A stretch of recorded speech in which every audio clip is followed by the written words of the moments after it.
তো ভিডিওত আমি জানিম আপুনি নিজৰ এটা মোবাইল দি পেলাই কি কৰিব পাৰিব মাটিৰ পাট্টা কেনেকৈ ওলাব পাৰিব মাটিৰ পাট্টাৰ বিষয়ে আমি জানিম মোবাইল এটা সাধাৰণ মোবাইল দি পেলাই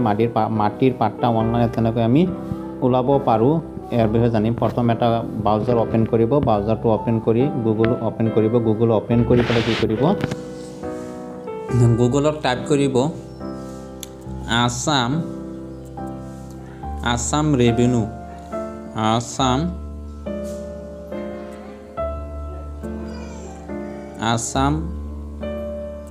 REVENUE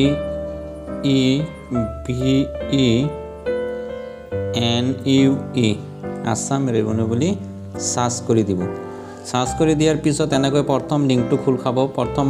লিংকখন খোল খাব লিংকখন খোল খাৰ প্ৰথম যেটো লিংক পাব আসাম ৰেভিনিউ বুলি যেটো প্ৰথম লিংক পাব এটো আসাম ৰেভিনিউ আসাম হে ৰেভিনিউ আসামৰ ওপৰত ক্লিক কৰি দিব ৰেভিনিউ আসামৰ ওপৰত ক্লিক কৰি দিয়াৰ পিছত তেনেকৈ আন এটা পেজলৈ আপোনাক টানি লৈ যাব আন এটা পেজলৈ টানি লৈ যোৱাত আপোনালোকে কেইবাটা অপচন দেখিবলৈ পাব নো অবজেক্ট সাৰ্টিফিকেট আকৌ আছে ল্যান্ড ৰেকৰ্ড আপোনালোকে কি কৰিব যেটো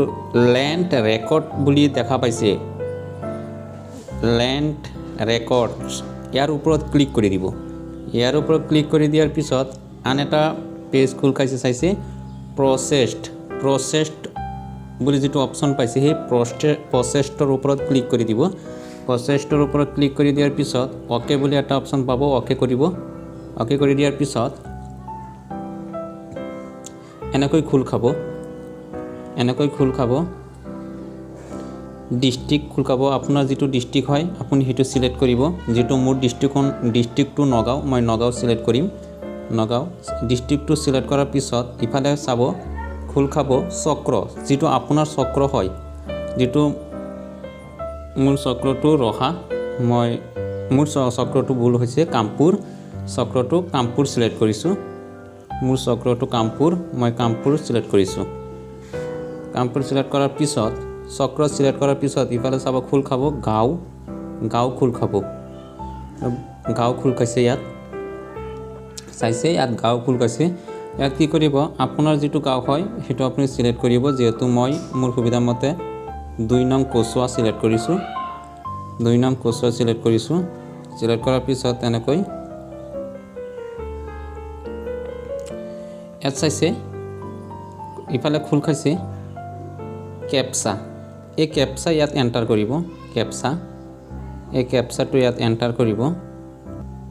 ইয়াত কেপচা ইয়াত এন্টাৰ কৰি দিব কেপচাটো আছে আপোনালোকে তলত এটা বক্স দেখিবলৈ পাব এই বক্সৰ পৰা কেপচাটো এন্টাৰ কৰিব নাইবা সাইডটো খোল খাব ইয়াৰ পৰা এন্টাৰ কৰিব পাৰিব যেটোৰ পৰা কৰিব পাৰিব তো মোৰ সুবিধা মতে মই ইয়াৰ পৰা কৰি আছো 8BFAE আৰু ইয়াত দেখিবলৈ পাইছে ইয়াত দাগ নম্বৰ যেটো মাটিৰ দাগ নম্বৰ হয় এই দাগ নম্বৰটো আপোনালোকে ইয়াত বহাব দাগ নম্বৰ তো মোৰ তাত এটা দাগ নম্বৰ অলৰেডি আছে মই এটো বহাম 1 2 5 আৰু সাৰ্চ বুলি যেটো এটা অপচন পাইছে সাৰ্চ কৰিব ইয়াত সাৰ্চ কৰি দিয়াৰ পিছত এনেকৈ যদি আপোনালোকৰটো আহে তেতিয়াহলে আকৌ কেপচাখন বহাব ইয়াত কেপচা ভুল হৈছে আকৌ কেপচাটো বহাব মোৰ কেপচাটো ভুল হৈছে লিখা কেপচাটো আকৌ বহাব 24E1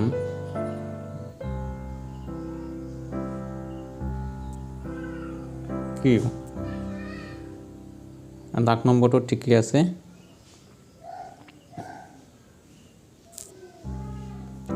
আকৌ সাৰ্চ বুলি এটা অপচন পাব সাৰ্চ কৰি দিব এতিয়া চাইছে আহিছে এনেকৈ আহিছে আহি গৈছে